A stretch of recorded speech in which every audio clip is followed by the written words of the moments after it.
Turma, boa noite, paz em Cristo. Vamos caminhar aí para a nossa segunda aula. Vamos tratar nessa segunda aula sobre os livros de 1º e 2º Samuel e 1º e 2º Reis. Tá? Nós estaremos aí de acordo com o nosso módulo da instituição. Os livros de 1º e 2º Samuel encontra-se nas páginas 25 e 28 a 28 do nosso módulo. Amém?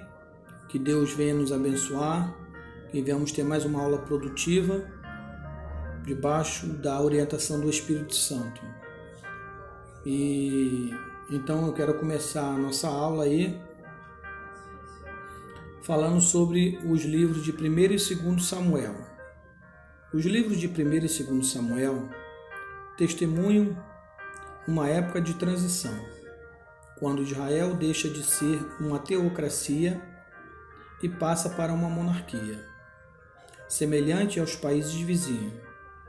Eles narram, acima de tudo, as histórias de 3 pessoas muito importantes para a história de Israel: Samuel, o último juiz, e Saul, o primeiro rei, e Davi, o rei segundo o coração de Deus. Então está aí uma visão panorâmica sobre os livros de 1º e 2º Samuel.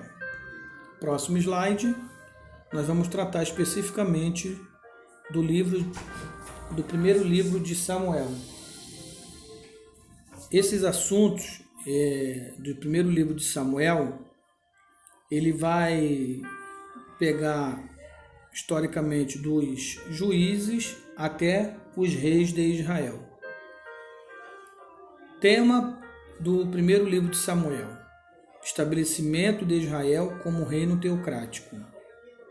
Cenário histórico: está ali entre o ano 1100 a o ano 970 a.C. aproximadamente.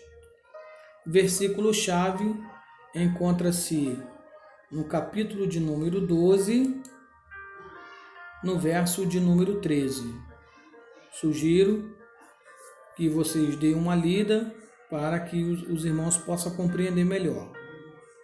Propósito do livro de 1 Samuel: descrever o período de transição dos juízes para a monarquia.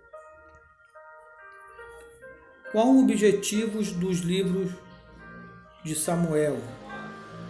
É apresentar a história do desenvolvimento de Israel desde o estado de anarquia até um estado de monarquia teocrática. Dá uma descrição religiosa do crescimento da nação, mostrando a futilidade da tentativa da unificação e crescimento nacional, por esforços e lideranças humanas. Então está aí o objetivo do livro de Samuel.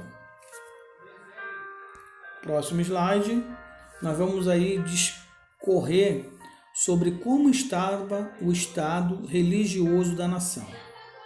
O período começou com a idolatria e a imoralidade ainda predominante em Israel. Capítulo 7, verso 3. Eli deixou de honrar a Deus por não disciplinar seus filhos. Capítulo 2, verso 29. Que servia no tabernáculo de Siló com flagrante imoralidade e cobiça. Então, observamos aqui que o estado religioso da nação era realmente uma imoralidade e uma idolatria, e o sumo sacerdote Eli, ele negligenciou em algum momento a sua posição enquanto sacerdote na casa de Deus. Seus filhos, em algum momento, não seguiram os ensinamentos do pai. Tinham promessa de assumir o sumo sacerdócio, mas sabemos que o final foi trágico e eles não assumiram a função do pai. Ou seja, quem tem promessa morre, porque eles não honraram a Deus. Ainda falando do estado religioso da nação, na parte B, o tabernáculo e a arca tinham estado em Siló desde os tempos de Josué até os de Eli. Ponto. A arca foi roubada. Esses dois itens principais do sistema religioso de Israel ficaram separados e permaneceram 75 anos até que Davi fez com que a arca voltasse no ano 1000 a.C. E aí nós vamos destacar algumas características especiais do livro de 1 Samuel. Este livro inicia a linhagem dos profetas escritores. Ponto. Quando eu digo profetas escritores, eu não sei se vocês já tiveram aula de profetas maiores e menores em algum momento. Existem na Bíblia profetas que são escritores, que nós chamamos de profetas literários, e profetas que não são literários. O que nós queremos dizer com isso é o quê?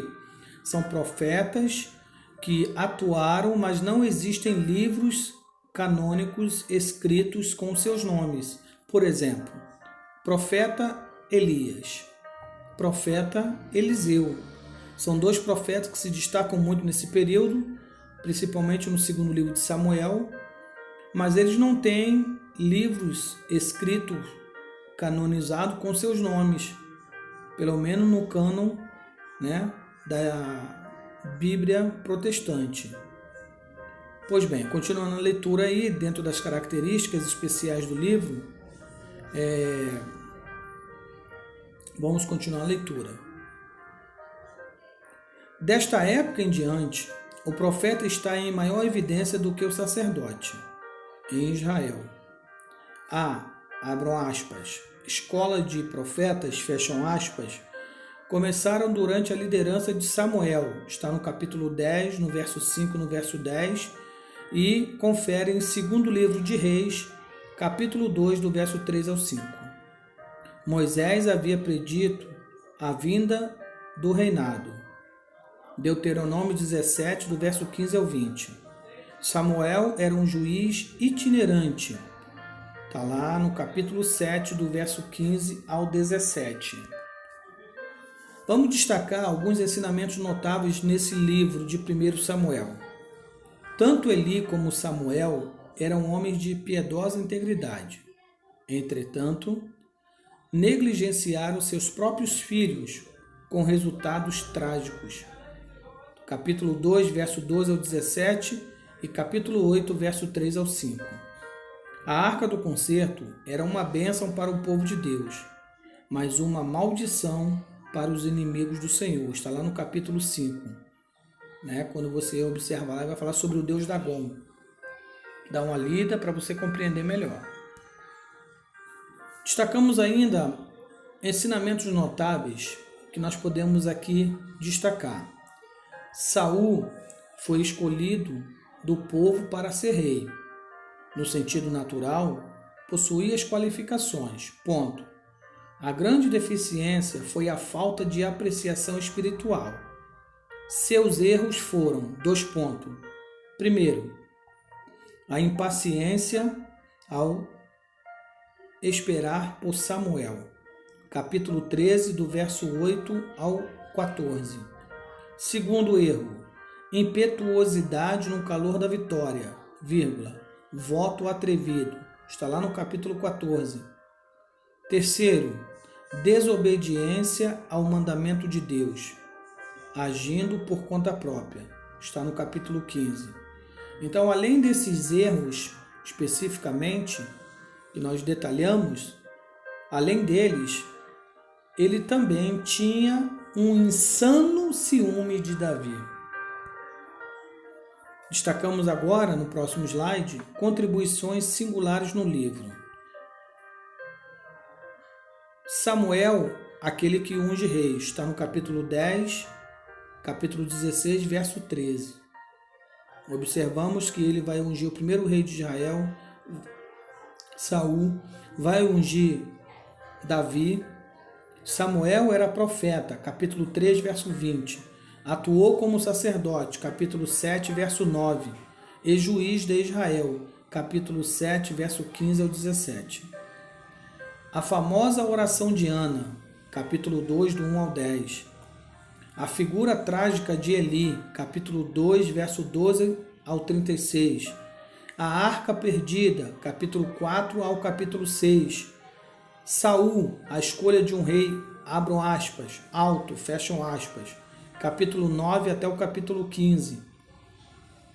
Deus rejeita Saul, capítulo 16, verso 1. E Davi e Golias, está ali a batalha, né? No capítulo 16 ao capítulo 17. Qual é o propósito e a teologia desse livro? A escolha divina de líderes piedosos, Samuel e Davi.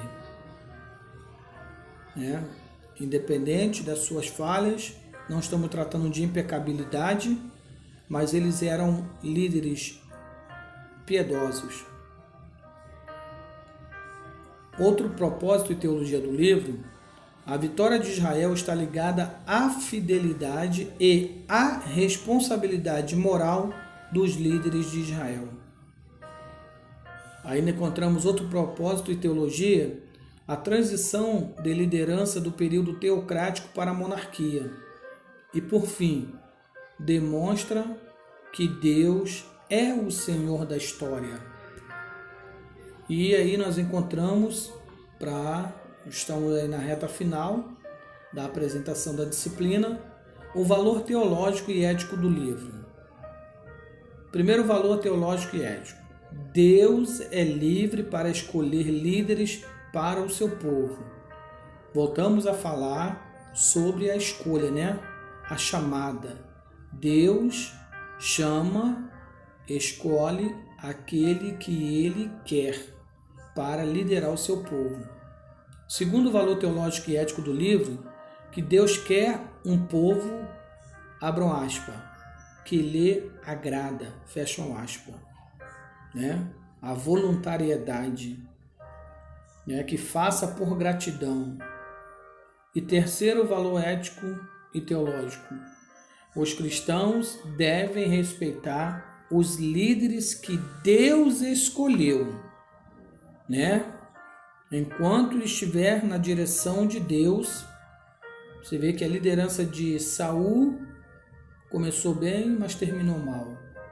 E depois a próxima liderança foi a liderança de Davi, totalmente diferente, Então nós observamos aí que concluímos aí o primeiro livro de Samuel para a glória de Deus. Que Deus nos abençoe em nome de Jesus.